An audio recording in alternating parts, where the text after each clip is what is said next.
అందరూ ప్రభుత్వ ఖజానా నుంచి ఆయన డబ్బులు ఇస్తా ఉన్నారు.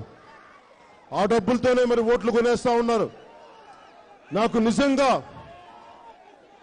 చాలా మంది చెప్తా ఉన్నారు, మీకు పెద్ద నాయకులు లేరు, పెద్ద వ్యక్తులు లేరు, వేల కోట్లు లేవు అంటే నేను ఒకటే నిర్ణయించుకున్నాను.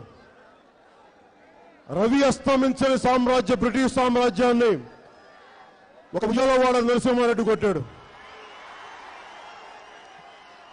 అలాగే అవినీతిమయంతో నిండిపోయిన రాజకీయ వ్యవస్థకి చాలా సామాన్యులు, మీలాంటి సామాన్యుడు 18 ఏళ్ల నిండని యువకుడి చేత మార్పులు తెప్పిస్తాం. అదే జనసేన కంకణం కట్టుకుంది. భయాలు లేవు మనకి. ఓటమికి భయపడేవాడికి గెలుపు రాదు. ఓటమికి భయం లేని వాడే గెలుపు వస్తుంది. వాడికే విజయం తథ్యం. 6 ఎమ్మెల్యేలను, ఎంపీలను మన పార్టీలో తీసుకొని వీళ్ళ చేత ఓట్లు ఎంచుకుందామంటే మార్పు ఎవడో ఒకడు ఎక్కడో చోట మొదలు పెట్టాలి. నాకు భయం లేదు. మీరిచ్చిన ధైర్యమే, నాకు మీరిచ్చిన ధైర్యమే. ఈ రోజున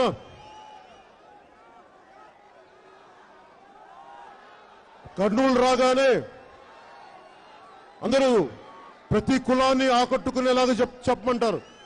ఎక్కువ మంది ముస్లింలు ఉన్నారు. ముస్లింలకైనా వరాలు ప్రకటించండి. ఇక్కడ దిగువ కులాలు ఉన్నాయి, వాళ్ళకు ప్రకటించండి. అసలు భారతదేశంలో ఇచ్చేవాడు ఎవడు, తీసుకునేవాడు ఎవడు? ఎవడిచ్చేవాడు, ఎవడు తీసుకునే మనందరి హక్కు. మనందరి హక్కు ఇది. ఇక్కడ ఎవడు ఇచ్చేవాడు ఎవడు లేడు. సమానంగా పంచగలిగేవాడు కావాలి. నేను సమానంగా పంచుతాను. సమానంగా జనసేన పంచుద్ది. ప్రతి చోట ముస్లింలు కూడా ఎందుకు భయపడాలి? నేను ముస్లిం అని ఎందుకు చెప్పుకోవాలి? అసలు నాకు ఆ భయం దేనికి? మైనారిటీ అని ఎందుకు ఆ పదం ఎందుకు వాడతారు? ప్రత్యేకంగా ఎందుకు మాట్లాడాలి మనం ముస్లింల గురించి? ముస్లింలు అనేవాళ్ళు మన దేశంలో అంతర్భాగం. అది ముస్లిం మతం మన దేశంలో అంతర్భాగం. ముస్లింలు ప్రత్యేకంగా దేశభక్తి చూపించాలా? నేను భారతీయుడని చెప్పాలా? ముస్లిం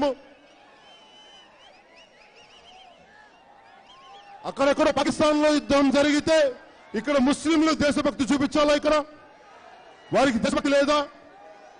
హిందువులకేనా దేశభక్తి? దేశం కోసం చచ్చిపోయిన ముస్లిం లేరా?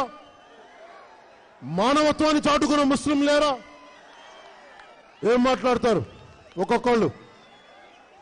సినిమా థియేటర్లో జాతీయ గీతం ఆలపిస్తున్న దేశభక్తి.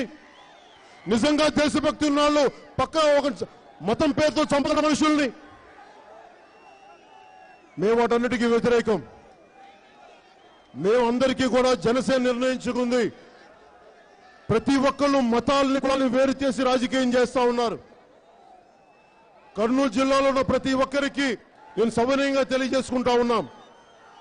నేను కుదిరినంత అనుభవంతో కొత్త వ్యక్తులతోటి నేను ప్రతి చోట నిలబెడతాను.